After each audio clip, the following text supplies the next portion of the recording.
आज की लाइफ में गुरुजी एक सवाल बड़ा कॉमनली पूछा जाता है कि लोग जो हैं चाहे जिस भी फील्ड में हो, जिस भी पोजीशन पर हो, उनका ईगो आड़े आ जाता है।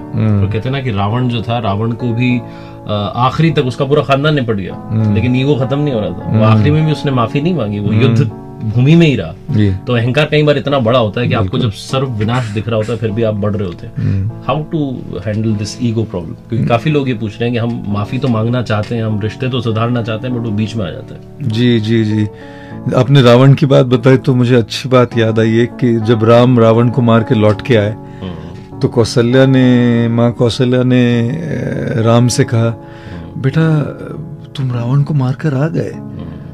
तो राम ने कहा, रावण को मैंने नहीं मारा। तो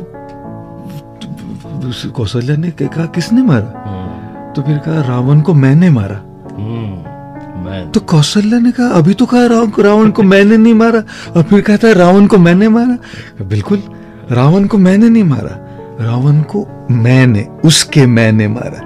तो ये जो ईगो है, कई बार हमारे रिश्तों में, हमारे प्रोफेशनल लाइफ में ईगो जहां अटक जाता है, उसके आगे लोग बहुत सारी टेंशन आ जाती है और आगे बढ़ना मुश्किल हो जाता है। तो कैसे इस ईगो से डील करें? तो सबसे पहले मुझे लगता है कि ईगो के लिए एक है सबसर्वियंस। सबसर्वियंस का मतलब होता है कि किसी के सामने कहीं तो झुके। सबके सामने नहीं हो रहा ना, कम से कम परिवार में कोई हो, एक टीचर हो, एक मेंटोर हो, एक गाइड हो, एक गुरु हो, कहीं तो जाके झुके। सबके सामने नहीं हो रहा है, एक जगह झुकना शुरू करेंगे, क्योंकि उससे हमारे माइंड को, हमारे सिस्टम को एक रिकंडीशन होगा। वो जो कंडीशनिंग हो गई है नहीं झुकने की, वो धीरे धीरे उल्टा होगा, वो अनवाइंड होगा वो कंडीशनिंग। दूसरा चीज मुझे लगता है कि हमें ईगो से डील करने के लिए हमें स्पिरिचुअल पाथ भी बहुत जरूरी होता है, क्योंकि जैसे मैं कई बार कहता हूँ कि एक्सटर्नल फिटनेस तो ठीक है, उसके लिए हम एक जिम में चले जाएंगे, लेकिन इंटरनल फिटनेस के लिए कौन सी जिम है? सो इंटरनल ईगो तो इंटरनल प्रॉब्लम है। तो इसके लिए हमें एक स्पिरिचुअल पाथ की भी जरूरत होती है, चाहे वो मेडिटेशन हो, चाहे वो प्रार्थना हो, जो भी हो, एक स्पिरिचुअल कुछ तो एक प्रोसेस, एक प्रैक्टिस हो जिससे ईगो पर हम काम करने लगे।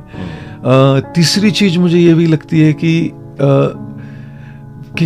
कई बार कैसा है ना कि जब तक हम अपने लाइफ में कुछ एक्सपीरियंस नहीं करते, बदलते नहीं।